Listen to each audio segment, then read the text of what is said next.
ہم بات کر رہے ہیں کریٹڈ کی. جو چیزیں بنی ہیں وہ خود سے نہیں بن سکتی. بنانے والے کے بارے میں تو ہم بحث ہی نہیں کر رہے.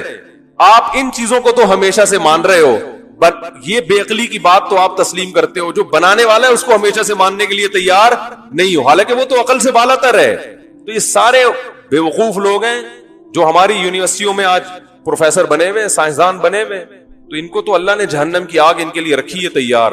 اللہ تعالیٰ تھوڑی چھوڑے گا. اللہ کہے گا میں نے بنایا کمبختوں, میں نے کھلایا, اور کائنات کی ایک ایک چیز میں اٹھا کے غور کرتے تمہیں پتا چلتا ہے کہ احسن کل شیء خلقہ ثم ہدی, جس چیز کو جیسا بنانا تھا ویسا. آپ کو پتا ہے سمندر کی تہ میں اتنا وزن ہوتا ہے کہ اگر انسان, بعض سمندر جو بہت گہرے ہیں نا, ان میں انسان زندہ نہیں رہ سکتا, چٹخ کے مر جائے گا, وہ اتنا دباؤ ہے. وہاں بھی مچھلیاں ہیں, لیکن اللہ نے ان کو وہاں کے حساب سے ڈیزائن. وہ پتہ نہیں کیا کیا ان میں آلات لگے ہوئے ہیں, کیا چیز ہے کہ وہ وزن, وہ شدید اندھیرے میں رہتی ہیں. سمندر کی جو بہت گہرے سمندر ہیں ان کی تہ میں تو گھپ, لیکن وہاں ان کو نظر آتا ہے, وہاں وہ سفر کرتی ہیں.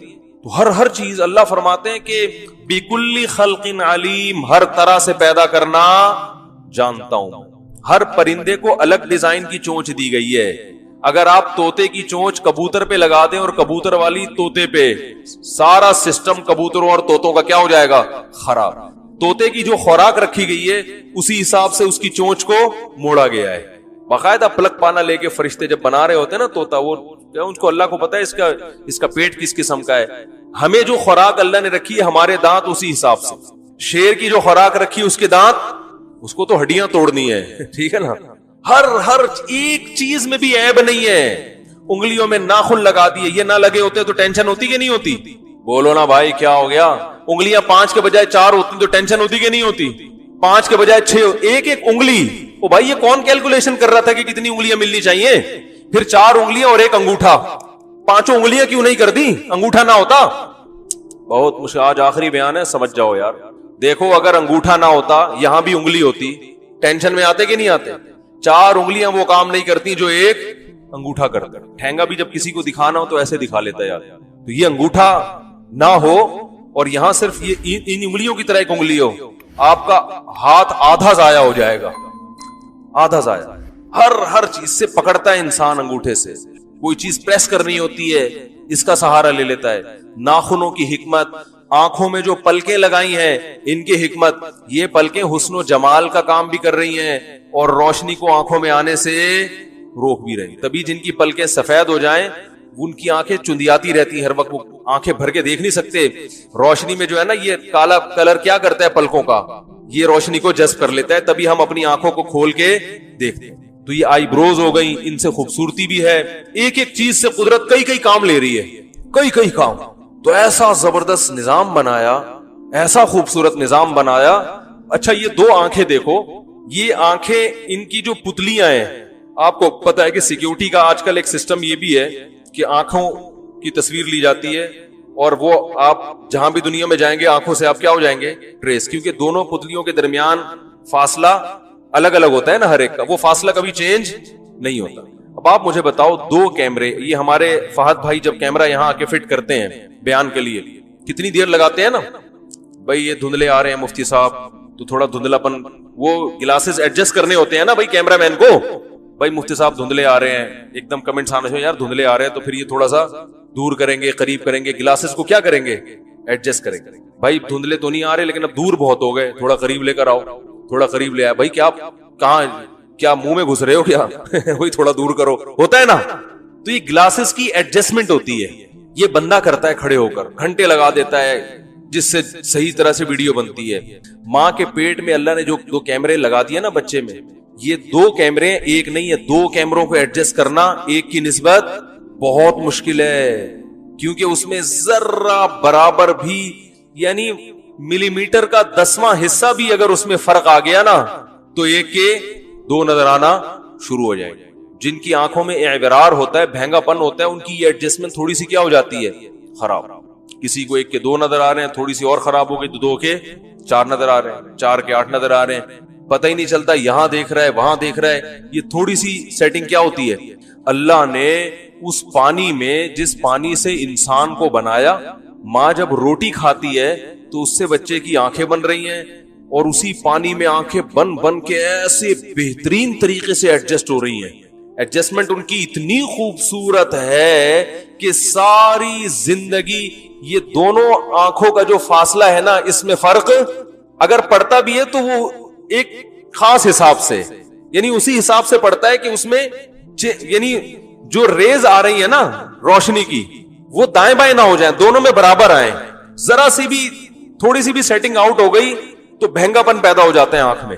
تو بھائی یہ تو اگر سائنسدانوں کو بولو نا, یا فہد بھائی کو بولو 2 کیمرے اس طرح سے فٹ کرو, یہ تو ایک کے بجائے 6 گھنٹے لگا دیں گے اس میں. تو اللہ تعالیٰ نے کیسے لگا دیا. اور ان آنکھوں کی ایڈجسٹمنٹ کو کہتے ہیں یہ خود بخود ہوئی ہے. یہ ہو سکتا ہے خود بخود؟ پانی میں ایسی آنکھیں فٹ ہو رہی ہیں اور اتنی خوبصورت طریقے سے کہ 1 ملی میٹر کے بھی 10ویں حصے کا بھی فرق اس میں نہیں آ رہا. یہ تو بہت ہی کوئی فرشتہ پلک پانا لے کے اور وہ ورنیئر کیلیپر لے کے بیٹھا ہوا ہوگا, ٹھیک ہے نا, کہ یار ذرا سا بھی ہو گیا نا تو بچوں کی اماں مجھے بددعائیں دیں گی کہ میرا بچہ کیا پیدا ہوا ہے, یہ دیکھ کدھر رہا ہے. ایسا ہی ہوتا ہے نا, بچہ بےچارا ایسے بس دیکھ ادھر رہا ہوتا ہے, وہ لگتا ہے ایسے کہ وہاں دیکھ رہا ہے حالانکہ دیکھ وہاں رہا ہے. ساری زندگی کی پھر یہی ٹینشن بےچاروں. تو یہ اللہ کی بڑی قدرت ہے. اللہ نے فرمایا فرجع البصر, نظر اٹھا کے دیکھتے رہو. ہاں اللہ اپنی قدرت کے لیے بعض دفعہ اعورار پیدا کر دیتا ہے آنکھوں میں, بچوں کو مہنگا پن بھی ہوتا ہے, وہ اللہ نے اپنی قدرت, لیکن اس کا نظام خراب نہیں ہے, سسٹم بہت زبردست بنایا ہوا اس نے. تو بھائی یہ خود بخود کچھ بھی نہیں ہو سکتا, یہ سارا ایک. اچھا پھر اللہ نے انسان کو میں ایسی فلیکسیبلٹی رکھی ہے کہ جس علاقے میں ہوگا وہیں اسی حساب سے باڈی اپنے آپ کو ڈھال دے گی. جو صحرائی علاقے کے لوگ ہیں جہاں پانی کم ہے, ان کی باڈی کو پانی کی زیادہ ضرورت نہیں ہوتی, اور جو چشموں میں رہنے والے لوگ ہیں ان میں پانی کی کمی ہو جاتی ہے پانی نہ پینے کی وجہ سے, کیونکہ زندہ رہنا ہے نا. اب ساری دنیا ایک جیسی تھوڑی ہے, تو اللہ نے کہا انسان کو زندگی دینی ہے تو جہاں رہے گا اس کی باڈی میں ایسی. ہم جو کراچی کا پانی پی کے زندہ ہیں تو یہ پانی کی خاصیت تھوڑی ہے. ارے ہم جو کراچی کا پانی پی رہے ہیں, جس کا فارمولا لیاری والے سے کسی نے پوچھا تھا نا پانی کا فارمولا کیا ہے, ہائیڈروجن ڈائی آکسائڈ ہے نا H2O, تو اس سے پوچھا کہ پانی کا فارمولا کیا, اس نے کہا ABCDH NH4Cl اور پتہ نہیں کیا کیا. اس نے کہا یہ کیا کہہ رہے, لیاری کے پانی کا یہی فارمولا ہے بھائی. وہ ہائیڈروجن کے 2 اور آکسیجن کا 1, وہ پرانے زمانے کا کوئی بارش کا پانی تھا. یہ جو ہمارے یہاں جو پانی آ رہا ہے نا, اس کا وہ فارمولا نہیں ہے. تو یہ جو ہم کراچی میں پانی پی کے زندہ ہیں, تو آپ کا کیا خیال ہے یہ پانی اتنا اچھا ہے جو ہم زندہ ہیں؟ یہ پانی کی خاصیت نہیں ہے, ہماری باڈی نے اس پانی کو سمجھ لیا ہے. باڈی کو پتا ہے یہ کم بخت یہی پیے گا, اس کے علاوہ تو یہ تو سدھرنے کا نام نہیں لے رہا. تو باڈی اپنے آپ کو اسی حساب سے, جیسے بچے ماں باپ بچوں کے ساتھ کمپرومائز کر لیتے ہیں, بچہ تو سدھرنے کا نام نہیں لے رہا, چلو اب ہم اسی برائی کے ساتھ اس کو گھر میں رکھتے ہیں, سٹا لگاتا ہے کیا کریں, بس تو چھپ کے لگا لیا کر, ادھر بیٹھ جائے گا, دوسرے کمرے میں جا کے بیٹھ جائے گا. اب بچے کو گھر سے تو نہیں نکال سکتے نا والدین. عورت شوہر کے ساتھ گزارا کر لیتی ہے, بھائی اب یہ عیب ہے نہیں سیدھا ہو کے دے رہا, تو چلو اب میرے میاں میں یہ برائی ہے, اسی برائی کے ساتھ میں اس کے ساتھ گزارا کروں گی. میاں بعض دفعہ بیوی کی خامیاں برداشت کر لیتا ہے, تو یہ سب معاشرے میں چلتا ہے. تو بالکل اللہ نے باڈی کا بھی یہ سسٹم لگایا ہے کہ باڈی پہلے تو احتجاج کرتی ہے, پانی جب پیو گے باڈی بیمار ہوگی, گلا خراب ہوگا, نزلہ ہو رہا ہے, زکام, باڈی کہہ رہی کیا انسان ہو, ہائیڈروجن ڈائی آکسائڈ پلا بھائی میرے کو, یہ تو کیا پلا رہا ہے. لیکن ہمارے پاس اس کے علاوہ NH4 اور ABCD کے علاوہ کچھ ہے ہی نہیں. تو پھر اللہ نے کہا اس طرح تو سارا کراچی مر جائے گا. پھر ایک کراچی نہیں, وہ تو بنگالی پاڑا ہے, وہ تو ایک بھی زندہ نہیں رہے گا بنگالی پاڑے میں, وہ تو بےچارے پتہ نہیں کیا پی رہے ہیں, تو یہ تو ساری آبادی ویسے ہی مر جائے گی. تو پھر اللہ نے باڈی کو سمجھا دیا کہ بھائی تو اپنے آپ کو اسی حساب سے ڈھال. اب کیا ہوتا ہے کہ کوئی انگریز آئے اور یہ پانی 1 گلاس پیے, صبح تک اس کا جنازہ اٹھ جائے گا, وہ زندہ نہیں رہ سکتا. لیکن وہ حیران ہوتا ہے یار یہ صبح شام افطاری میں بھی یہی, سحری میں بھی یہی پی رہے ہیں. بھائی اس لیے کہ ہماری باڈی نے کمپرومائز کر لیا ہے کہ بھائی اس نے تو یہی پینا ہے. تو وہ باڈی نے اینٹی باڈیز اتنی بنا دی ہیں, اس پانی میں جو جرمز ہوتے ہیں جراثیم, ان کے خلاف لڑنے کی طاقت باڈی نے اتنی پیدا کر لی ہے کہ باڈی کہتی ہے تو جو بھی آئے گا نا میں رہنا اس کی خبر لوں. اچھا یہ جو کورونا وائرس سے ہمارے پاکستان میں بہت زیادہ لوگ متاثر نہیں ہو رہے نا, بعض ڈاکٹر اس کی ایک ریزن یہ بھی بیان کرتے ہیں کہ ہمارے ہاں ملیریا کے جو پیشنٹ ہیں نا وہ بہت ہیں. ایک ڈاکٹر نے مجھے بتایا کہ بہت سے لوگ ہمارے ملک میں ایسے ہیں جن کو ان کا خیال ہے کہ ہمیں ملیریا نہیں ہوا, لیکن ان کو بھی ہوا ہوگا, کیونکہ مچھروں نے یہاں ہول سیل کے حساب سے ہمیں کاٹا ہے کہ نہیں. کون پاکستانی ایسا ہوگا جس کو 10-20 کروڑ مچھر زندگی میں نہ کاٹ چکے ہوں ہیں؟ تو انہوں نے بتایا کہ ہوتا یہ ہے کہ ملیریا کے جرمز داخل ہوئے تو باڈی نے اس کے خلاف فائٹ کیا اور اس پہ قابو پا لیا, تو انسان کو پتہ ہی نہیں ہوتا کہ مجھے ملیریا ہوا ہے. تو بہت سے ایسے لوگ ہیں. تو انہوں نے کہا یہ تحقیق تو نہیں ہے لیکن ایک تھیوری ہے کہ جن لوگوں پہ ملیریا کا اٹیک ہوا ہے نا ان پہ کورونا کا اٹیک کم اثر کر رہا ہے. یہ ریسرچ نہیں ہے, یہ ڈاکٹروں کی تھیوریز ہوتی ہیں کہ اندازے ہوتے ہیں کہ جن علاقوں میں ملیریا زیادہ پھیلا تھا انہوں نے دیکھا وہاں کورونا کے آثار ذرا کم ہے. تو ایک وجہ یہ ہے, یہ ہو سکتی ہے کہ جو ہماری جن اینٹی باڈیز نے ملیریا کی باڈیز سے فائٹ کی ہے نا تو وہ اس سے لڑنا بھی یہ اسی سے کچھ آپس خاندان ایک ہی ہوگا, سلام دعا ہوگی ان دونوں وائرس کی آپس میں. تو بہت سی بیماریاں اٹیک کر رہی ہوتی ہیں, ہمیں پتا ہوتا ہی نہیں ہے اور ہماری باڈی اس پہ کور. میں نے ایک دفعہ وہ بلڈ دینے کے لیے گیا انڈس ہاسپٹل, وہ لوگ ساری بلڈ کی رپورٹس دیتے ہیں. میں نے خون دیا تو انہوں نے رپورٹ دی, انہوں نے کہا آپ زندگی میں کسی کو خون نہیں دینا. میں نے کیوں بھائی؟ انہوں نے کہا آپ پہ تو ہیپاٹائٹس کا بڑا خاندانی قسم کا اٹیک ہوا ہے, ٹھیک ہے نا. تو میں نے کہا ہمیں تو کبھی نہیں ہوا. انہوں نے کہا اللہ نے آپ پہ فضل کیا, آپ کی اینٹی باڈیز نے اس اٹیک پہ اللہ کے حکم سے قابو پا لیا. انہوں نے کہا اب انشاءاللہ اللہ کی رحمت سے امید ہے آپ کو ہیپاٹائٹس کبھی بھی نہیں ہوگا. اللہ کی رحمت تو اللہ ہی کے ہاتھ میں. انہوں نے کہا آپ کو انشاءاللہ کبھی نہیں, کیونکہ آپ کی باڈی نے اس کے خلاف کیا کر لیا ہے, ہمیں دیکھو پتہ بھی نہیں چلا, ہم تو ایسے ہی گھوم رہے ہیں انڈے پراٹھے اسی طرح سے کھا رہے ہیں. لیکن انہوں نے کہا ہوا ہے اور وہ باڈی نے کیا کر لیا, کور. لیکن انہوں نے کہا کسی کو آپ نے بلڈ دیا تو اس کی باڈی, اس کا کوئی گارنٹی بولو بھائی نہیں. اب کسی کو آپ نے بلڈ دیا نا, اس کی باڈی میں ایک قطرہ بھی آپ کے خون کا چلا گیا تو انہوں نے کہا اس کا کوئی بھروسہ نہیں ہے کہ اس کی باڈی فائٹ کر پائے یا نہیں, تو اس کے انا للہ ہونے کے 50% چانس ہیں. تو آپ نے بلڈ نہیں دینا. اب آپ گھبرائیں نہیں, ان ڈاکٹر نے مجھے قسمیں اٹھا کے کہا کہ یہ بلڈ کے علاوہ کسی اور چیز سے نہیں لگتا, گلے ملنے سے نہیں لگتا, جھوٹا پینے سے نہیں لگتا, صرف یہ لگتا کس سے ہے جب بلڈ کسی کے بلڈ میں جائے گا, اس سے لگتا ہے. اس کے علاوہ نہ چھینکنے سے, نہ تھوکنے سے, نہ گلے ملنے سے, کسی بھی اس طرح کی ایکٹیویٹیز سے یہ وائرس جو ہیپاٹائٹس کا یہ نہیں پھیلتا. اس لیے آپ گھبرائیں نہیں. کورونا کی وجہ سے تھوڑا فاصلہ رکھیں, آپ کسی کو بھی ہو سکتا ہے لیکن گھبرائیں نہیں. آپ کو پتہ چلا اگلے ہفتے بیان سننا ہی چھوڑ دیا آپ لوگوں نے. لیکن میرے لیے ٹینشن اس خبر کے بعد یہ ہو گئی ہے کہ میں انڈس ہاسپٹل کی طرف سے لوگوں کو خون دینے کی ترغیب دے کے خود پتلی گلی سے نکل جاتا ہوں. اب انہوں نے کئی میرے بیانات رکھوائے خون دینے کی اسلام میں اہمیت, میں بڑا زبردست شاندار بیان کرتا ہوں بھائی بلڈ دینے سے, یہ بلڈ دینے سے زندگی کسی کی بچاؤ, ایک انسان کی زندگی بچائی جیسے ہزاروں کی زندگی بچا لی. لوگ کہتے ہیں آج تو مفتی صاحب 25-30 بوتلیں تو خود دیں گے, اتنے زبردست فضائل. اور جیسی بیان کیا سائڈ سے نکل. اب مجھے شرم آ رہی ہوتی ہے, لوگ کیا بولیں گے یار. پہلی دفعہ جب میں نے خون دیا نا, پہلی سے مراد یہ کہ جب یہ بیان کر کے پہلی دفعہ تو میں نے لوگوں کو ترغیب دی, پھر میں نے اپنا بلڈ بھی دیا. تو میں نے جو بلڈ دے دیا تو اس کے بعد انہوں نے وہ سب کا ٹیسٹ کرتے انہوں نے کہا بھائی آپ بلڈ نہیں دیجیے گا آئندہ, آپ کو نہیں ہوگا لیکن کسی اور کو ہو سکتا ہے. تو اس لیے میں اگر خون دینے کی ترغیبات دوں اور پھر خون نہ دوں تو یہ نہ سمجھیں کہ یہ کنجوسی کر رہا ہے, یہ آپ کے خیر خواہ. وہ پتہ نہیں کتنے لوگوں کو تو ہم بلڈ پہلے دے چکے ہیں, ہو سکتا ہے ڈاکٹروں نے ان کی تحقیق کی ہو, یہ بھی ہو